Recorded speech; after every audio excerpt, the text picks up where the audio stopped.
Welcome to a Foxy Tech Tips tutorial on adjusting the warning volume on the Seat Arona infotainment system.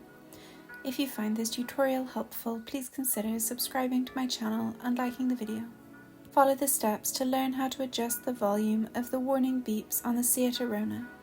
Press the menu button to the right of the screen.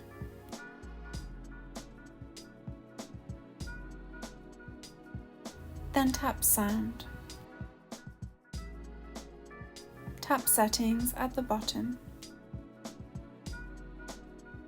Then choose Warning at the top of the options. You can use the slider to increase and decrease the warning volume. And that draws an end to this tutorial.